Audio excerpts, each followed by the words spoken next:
नमस्कार दोस्तों, स्वागत है आप सभी का एक बार फिर से आपके अपने यूट्यूब चैनल पर।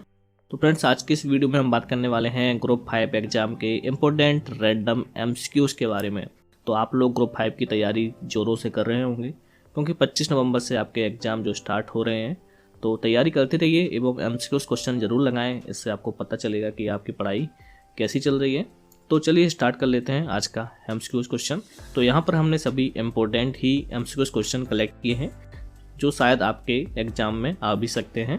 तो चलिए स्टार्ट कर लेते हैं आज का video.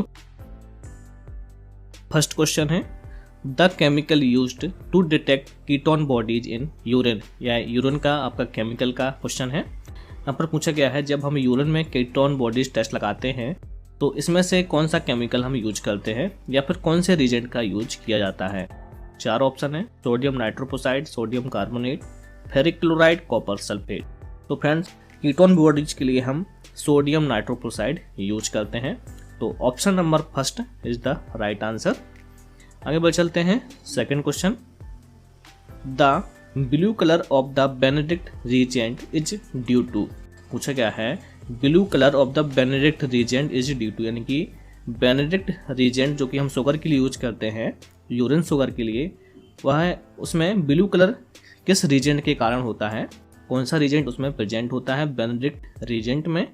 Sodium nitroprusside, copper sulphate, ammonium sulphate या फिर सोडियम कार्बोनेट। तो जो इसका सही आंसर है वो है copper sulphate is the right answer. आगे देख लेते हैं, the condition in which CSF shows clot with cobweb appearance.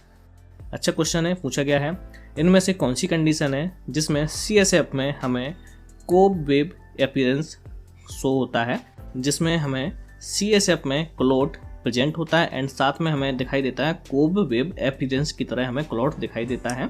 तो इसमें से कौन सी कंडीशन है, तो आप देख सकते हैं xanthochromia, poliomyelitis and tuberculosis, meningitis, none of the above.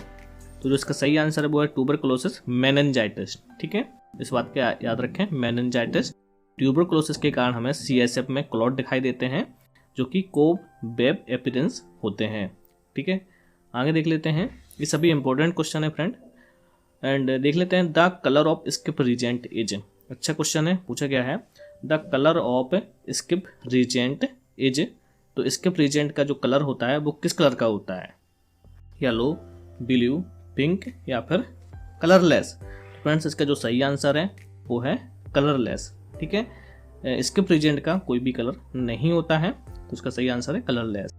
आगे बढ़ चलते हैं, the bullying solution used for H&E staining. अच्छा क्वेश्चन है, पूछा गया है जब हम H&E haematoxylin and eosin stand करते हैं हिस्टोलॉजी में, तो बुलिंग सॉल्यूशन के लिए हम क्या यूज करते हैं, 1% HCl, 70% एथेनॉल, टैप वाटर या फिर all of the above.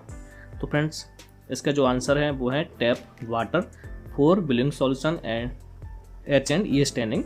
Haematoxylin and eosin staining के लिए हम टैप वाटर का यूज करते हैं, किसके लिए, बुलिंग सॉल्यूशन के लिए। अच्छा क्वेश्चन है ये। आगे बढ़ चलते हैं, the fixative used for electron microscopy. पूछा गया है इसमें से कौन सा फिक्सेटिव का यूज किया जाता है इलेक्ट्रॉन माइक्रोस्कोपी के लिए। Potassium dichromate, glutaraldehyde, methyl alcohol, all of the above. तो फ्रेंड्स, इसका सही आंसर ग्लूट्रेल्डिहाइड, यानी कि ग्लूट्रेल्डिहाइड का यूज किया जाता है। ये फिक्सेटिव रिएजेंट है फॉर इलेक्ट्रॉन माइक्रोस्कोपी के लिए। ठीक है, option number B is the right answer. आगे देख लेते हैं, the normal value of cholesterol. आप सभी को पता होगा, तो इसका सही आंसर क्या है, आप लोग कमेंट जरूर करें। तो इसका जो सही आंसर है वो है 150 से 250 मिलीग्राम %। ठीक है, 150 से 250 मिलीग्राम % होता है। काफ़ी बार क्या होता है, ऑप्शन को देख के हम कंफ्यूज हो जाते हैं। तो नॉर्मल रेंज आप थोड़ा सा कंठस्थ याद करें, 150 से 200 250 milligram % normal value of cholesterol. आगे बढ़ चलते हैं। अच्छा क्वेश्चन है ये, the smear used for supravital staining. Supravital staining के लिए हम किस तरह की स्मेयर यूज करते हैं। अच्छा क्वेश्चन है, पहले भी पूछा गया है कई बार।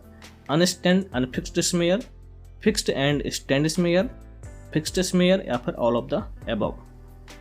तो जो सुप्रावाइटल स्टेनिंग के लिए रेटिक की जब हम सुप्रावाइटल स्टेनिंग करते हैं रेटिकुलोसाइट के लिए, तो उसमें हम अनस्टैंड अनफिक्स्ड स्मीयर यानी कि अनस्टैंड एंड अनफिक्स्ड स्मीयर यूज करते हैं, ठीक है, उसको फिक्स नहीं करते हैं। तो इसका जो सही आंसर है वो है option number A is the right answer. आगे बढ़ चलते हैं। अगला क्वेश्चन है the bullet shape virus is. अच्छा क्वेश्चन है, पूछा गया है बुलेट शेप वायरस कौन सा होता है? Pox virus, varicella virus, rabies virus या फिर HIV वायरस। तो फ्रेंड जो रेबीज वायरस है वो होता है बुलेट शेप वायरस, ठीक है। तो ऐसे क्वेश्चन काफ़ी बार पूछ लेते हैं।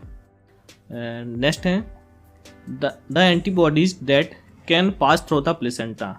तो एंटीबॉडीज से एक नया क्वेश्चन जरूर आता है और जो काफ़ी बार पूछा जाता है वो है the antibodies that pass through the placenta, यानी कि कौन सी एंटीबॉडीज हैं जो प्लेसेंटा से क्रॉस कर जाती हैं?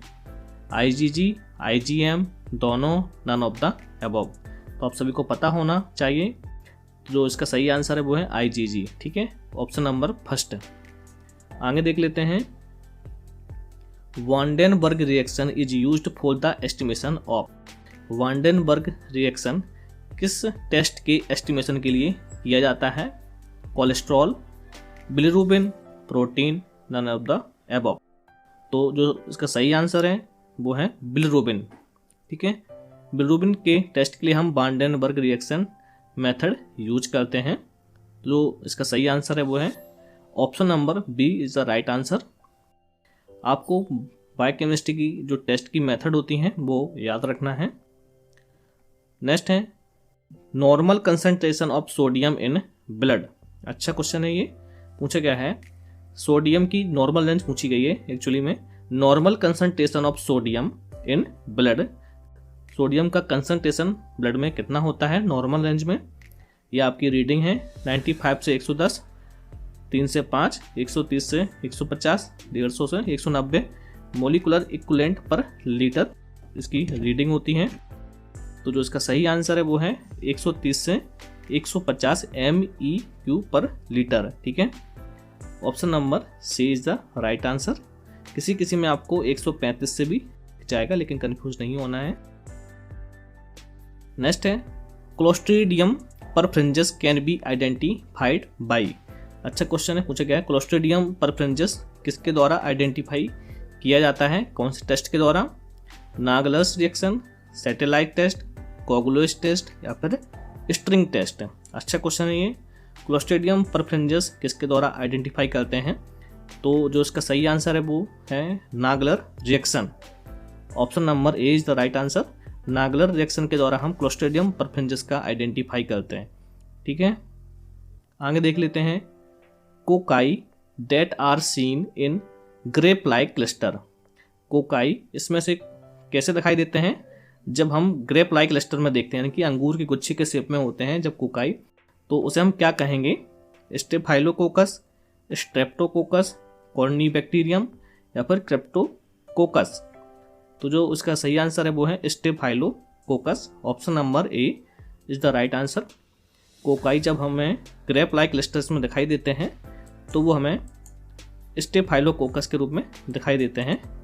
तो उसका सही आंसर है वो है ऑप्शन नंबर ए।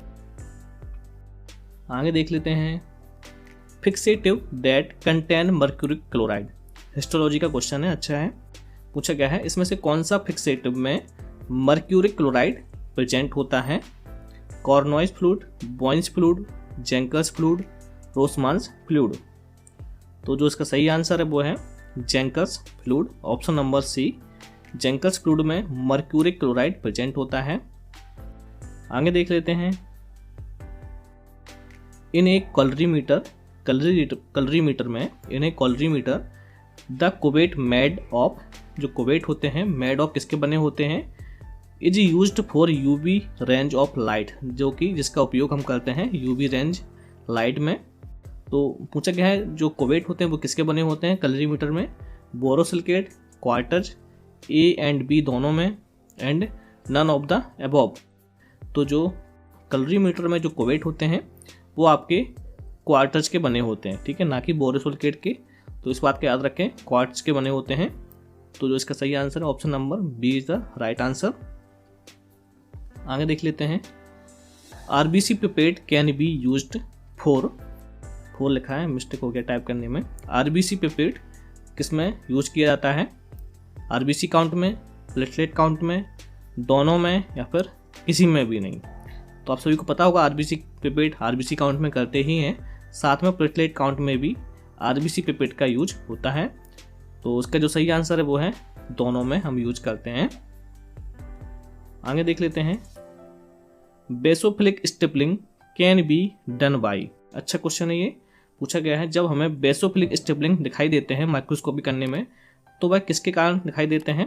G6PD डिफिशियंसी, मेटल पॉइजनिंग के कारण, स्प्लीनेक्टोमी के कारण, या फिर स्थियोब्लास्टोसिस फीटल के कारण। तो फ्रेंड्स, बेसोफिलिक स्टिपलिंग आपको पॉइजनिंग, मेटल पॉइजनिंग के कारण दिखाई देते हैं। ठीक है, तो जो इसका सही आंसर है वो है मेटल पॉइजनिंग। पहले ये पूछा भी गया है question, basophilic stippling is the right answer, metal poisoning. आगे बढ़ चलते हैं, Bence Jones protein can be detected by. अच्छा क्वेश्चन है, मुझे क्या है, बेंस जोन्स प्रोटीन हम किसके द्वारा डिटेक्ट करते हैं? Pandy's test, SA test, Bradshaw test, heat and acetic acid test. तो फ्रेंड्स, इसका जो सही आंसर है Bence Jones protein is detected by Bradshaw test. Option number C is the right answer. आगे देख लेते हैं, bile pigment are detected by. Bile pigment का हम टेस्ट किसके द्वारा लगाते हैं या फिर किसके द्वारा डिटेक्ट करते हैं? तो इसकी मेथड कौन सी है? रोथरास टेस्ट, फाउचेस टेस्ट, हेस टेस्ट, या फिर बेंजडीन टेस्ट। तो बाइल पिगमेंट के लिए हम फाउचेस टेस्ट लगाते हैं, फाउचेस, ठीक है, FOUCHETS test. Option number B is the right answer. आगे देख लेते हैं, urease test is positive for all except. अच्छा क्वेश्चन है ये, पूछा गया है यूरेज टेस्ट इज पॉजिटिव, यदि यूरेज टेस्ट पॉजिटिव है तो फॉर ऑल एक्सेप्ट के वाई एक को छोड़कर किस में दिखाई देता है हमें? ई कोलाई, प्रोटियस, क्रिप्टोकोकस, या फिर सिट्रोबैक्टर। तो urease test positive for all except लगाया तो इसका मतलब होता है एक को छोड़कर, यानी कि ई कोलाई। ठीक है, तो इसका जो सही आंसर है वो है ई कोलाई। बाकी सभी में हमें यूरेज टेस्ट पॉजिटिव दिखाई देता है, प्रोटियस में, क्रिप्टोकोकस के लिए एंड सिट्रोबैक्टर के लिए। ठीक है, ई कोलाई के लिए हमें यूरेज टेस्ट पॉजिटिव नहीं होता है। तो जो इसका सही आंसर है यहाँ पे E coli is the right answer. आगे बढ़ चलते हैं, अच्छा क्वेश्चन है ये भी, पूछा गया है इन प्लाज्मोडियम फैल्सिफेरम इन्फेक्शन इथोसाइट सोज। पूछा गया है इन प्लाज्मोडियम फैल्सिफेरम इन्फेक्शन के द्वारा हमें आरबीसी कैसी दिखाई देती है? स्कपनस डॉट, मैयूर्स डॉट, जीमेंस डॉट, या फिर जेम्स डॉट। तो जो इसका सही आंसर है वो है ऑप्शन नंबर बी, मैयूर्स डॉट्स की तरह हमें प्लाज्मोडियम फैल्सिफेरम में आरबीसी जो है इथोसाइट वो हमें मैयूर्स डॉट के जैसी दिखाई देती है। ठीक है, तो जो इसका सही आंसर है वो है Maurer's dot is the right answer. आगे देख लेते हैं, the red colour of the blood is due to. RBC का रेड कलर किसके कारण दिखाई देता है? माइग्लोबिन, ग्लोबुलिन, और एल्ब्यूमिन, या फिर हीमोग्लोबिन। तो जो इसका सही आंसर है वो है हीमोग्लोबिन। ठीक है, आप सभी को पता होगा आरबीसी का रेड कलर हीमोग्लोबिन के कारण होता है। आगे बढ़ चलते हैं, Bombay blood group can be detected by. अच्छा क्वेश्चन है, पूछा गया है बॉम्बे ब्लड ग्रुप किसके द्वारा डिटेक्ट होता है? Cell grouping, forward grouping, serum grouping, या फिर लेवाइस ग्रुपिंग। तो जो इसका सही आंसर है वो है सीरम ग्रुपिंग। ठीक है, सेल ग्रुपिंग, फॉरवर्ड ग्रुपिंग एक ही है एंड लेवाइस ग्रुपिंग एक एबी ग्रुपिंग की अलग से मेथड है। तो जो बॉम्बे ब्लड ग्रुप डिटेक्ट किया जाता है वो किया जाता है सीरम ग्रुपिंग के द्वारा। बॉम्बे ब्लड ग्रुप से एक नया क्वेश्चन जरूर पूछ लेते हैं, एंड इसकी खोज कब की गई थी? सन 1952 में बॉम्बे ब्लड ग्रुप की खोज 1952 में की गई थी। एंड किसके द्वारा की गई थी? इसके साइंटिस्ट का नाम क्या है? वो है डॉक्टर बाई एम भेड़े। ठीक है, तो डॉक्टर बाई एम भेड़े के द्वारा सन 1952 में बॉम्बे ब्लड ग्रुप की खोज की गई थी। इसकी खोज मुंबई में की गई थी, इसलिए इसको बॉम्बे ब्लड ग्रुप बोला जाता है। आगे देख लेते हैं, अच्छा क्वेश्चन है, जियार्डिया लैम्बिलिया कॉजेस। जियार्डिया लैम्बिलिया किसके कारण होता है? डायरिया, काला आजार, हाइड्रेटेड सिस्ट मलेरिया। तो सबसे पहले आपको समझना होगा कि जियार्डिया लैम्बिलिया क्या है। आपको ये शब्द समझ में ना आए तो आप सबसे पहले गूगल कर लिया करें एक बार कि जियार्डिया लैम्बिलिया कॉजेस, कि जियार्डिया लैम्बिलिया क्या है। ये एक प्रकार से इंटेस्टाइनल इन्फेक्शन है जो कि इसका कारण है डायरिया। ठीक है, तो जो इसका सही आंसर है वो है डायरिया। आगे बढ़ चलते हैं। Envelope shape crystal seen in acidic urine. Acidic urine में जो क्रिस्टल्स होते हैं, इनवलप शेप के जो क्रिस्टल्स हैं वो कौन से होते हैं, क्या होते हैं? Calcium oxalate, triple phosphate, uric acid या फिर सिस्टीन। तो जो इसका सही आंसर है वो है कैल्शियम ऑक्सोलेट। इनवलप शेप पूछा जाए क्रिस्टल्स में तो वो है इसका सही आंसर कैल्शियम ऑक्सोलेट। ठीक है, आगे बढ़ चलते हैं। The ideal temperature of blood bank refrigerator is. पूछा क्या है? Ideal temperature of blood bank refrigeration. जो ब्लड बैंक के जो रेफ्रिजरेटर हैं, फ्रिज हैं, उसका आइडियल टेम्परेचर कितना है? 2 to 6, 2 to 8, 6 to 8, 0 से 2। तो जो ब्लड बैंक का जो फ्रिज है उसका आइडियल टेम्परेचर होता है 2 to 6 डिग्री सेल्सियस। ठीक है, तो इस तरह के क्वेश्चन है तो इसका सही आंसर 2 to 6 डिग्री सेल्सियस। यदि FFP प्लेटलेट करके पूछा जाए तो उसका टेम्परेचर अलग होता है। प्लेटलेट का 22 डिग्री सेल्सियस होता है आइडियल, एंड उसके -30 to -60। तो इस प्रकार से आपको समझना है क्वेश्चन को भी। देख लेते हैं। The egg of which bomb is referred to as a Japanese lantern. अच्छा क्वेश्चन है ये। पिछली बार पूछा गया था चाइनीज लेटन, जिसका आंसर था कॉर्निबैक्टीरियम डिप्थेराई, और ये क्वेश्चन है जापानीज लेटन। पूछा गया है the egg of which bomb is referred, यानी कि कौन सा बॉम्ब के एग्स जैपनीज लेटन की तरह दिखाई देते हैं। फर्स्ट ऑप्शन है आपका यहाँ पे Strongyloides stercoralis, Trichuris trichiura, Ascaris lumbricoides, and D option है एंकिलोस्टोमा ड्यूडेनल। तो इसका जो सही आंसर है वो है ट्राइचोरिस ट्राइचोरिया। जैपनीज लेटन्स की तरह ये दिखाई देते हैं। ठीक है, जैपनीज जो अक्षर होते हैं इस तरह के हमें ये बॉम्ब के जो एग होते हैं वो हमें शो होते हैं। ठीक है, अच्छा क्वेश्चन है। आगे देख लेते हैं। Germ tube test is used to confirm. अच्छा क्वेश्चन है। पूछा गया है जर्म ट्यूब टेस्ट हम किसके लिए करते हैं? Cryptococcus neoformans, Trichophyton, Microsporum, Candida albicans. Albicans, तो जो इसका सही आंसर है वो है कैंडिडा एल्बिकेंस। इसका यूज हम इस कैंडिडा एल्बिकेंस के लिए हम इस बॉम्ब के लिए हम जर्म ट्यूब टेस्ट करते हैं। ठीक है, जर्म ट्यूब टेस्ट यूज करते हैं इसकी कंफर्मेशन के लिए, कैंडिडा एल्बिकेंस के लिए। नेक्स्ट है sodium fluoride oxalate mixture is used for doing blood sugar estimation by. पूछा गया है sodium fluoride oxalate mix tube का जो उसका यूज हम ब्लड शुगर के लिए करते हैं। सोडियम फ्लोराइड का यूज हम ब्लड शुगर के लिए करते हैं, तो ब्लड शुगर के लिए हम सोडियम फ्लोराइड ऑक्सोलेट का ही क्यों करते हैं? तो उसका सही आंसर क्या है? Enhance glycolysis, prevent glycolysis, preserve morphology, none of the above. आप सभी को पता होगा कि जो फ्लोराइड है, फ्लोराइड ऑक्सोलेट, वो की प्रिवेंट ग्लाइकोलिसिस, यानी कि जो शुगर है उसको ग्लाइकोलिसिस से प्रिवेंट करता है, यानी कि वो जो आपकी शुगर है उसको रिड्यूस होने में मदद करता है। तो नेक्स्ट क्वेश्चन है satellite test is used for the identification of. अच्छा क्वेश्चन है। पूछा गया है सैटेलाइट टेस्ट किसके आइडेंटिफिकेशन के लिए हम यूज करते हैं? Option number A Staphylococcus aureus, Salmonella typhi, Haemophilus influenzae and Clostridium perfringens. तो सैटेलाइट टेस्ट हम किसके लिए करते हैं, किसके आइडेंटिफिकेशन के लिए यूज करते हैं? तो जो इसका सही आंसर है वो है Haemophilus influenzae is the right answer, option number C.